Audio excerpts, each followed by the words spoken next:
সরকার যদি চায় এই ধরনের নৃশংস খুনি মাস্তান দুর্বৃত্তকে একদিন 24 ঘন্টার মধ্যেই ধরতে পারে।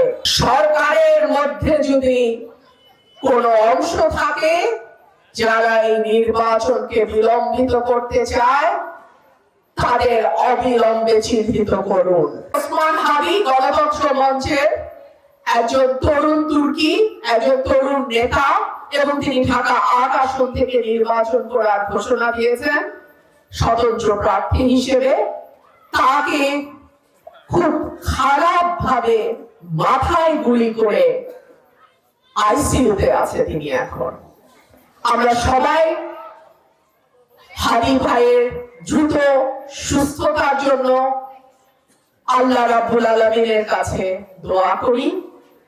তবে এই সকল গুলির ঘটনা, আহত করার ঘটনা সুষ্ঠু তদন্ত সরকারকেই করতে হবে। ইতিমধ্যে ফেসবুকে আমরা দেখেছি যে ছেলেটি গুলি করে তার ছবি সামাজিক যোগাযোগ মাধ্যমে ভেসে বেড়াচ্ছে।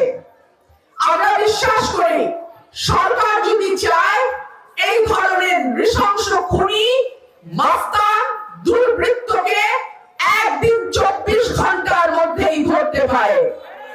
সুতরাং নির্বাচনকে সামনে রেখে যারা ঘোড়া পানিতে মাছ শিকার করতে চায়, যারা বাংলাদেশে একটা গণতান্ত্রিক উত্তরণের পথে বাধা সৃষ্টি করতে চায়, যারা বাংলাদেশে একটা রাজনৈতিক সরকার আসার পথে বাধা তৈরি করতে চায়, বাংলাদেশের মানুষ একত্রিতভাবে তার দাঁত ভাঙা জবাব দেবে বলে আমরা বিশ্বাস করি। সরকারের মধ্যে যদি কোন অংশ থাকে যারা এই নির্বাচনকে বিলম্বিত করতে চায়, তাদের অবিলম্বে চিহ্নিত করুন।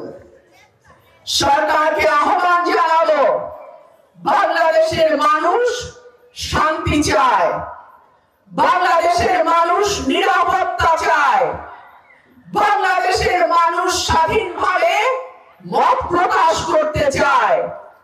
বাংলাদেশের মানুষকে খেপায় না। বাংলাদেশের মানুষ খেপলে কি হয় 24 সালের অগস্ট মাসে সেটা বোঝা গেছে।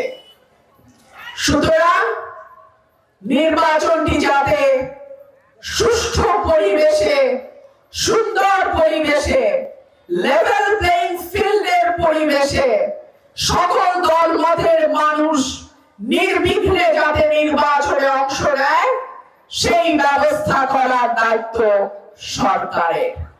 এবং আমি সরকারের প্রতি আহ্বান জানাবো, নির্বাচনী পরিবেশ ঠিক করুন। আর একটা কোন গুলির ঘটনা যেন বাংলাদেশের নির্বাচনকে সামনে রেখে না ঘটে, সেটার ব্যবস্থা নিন।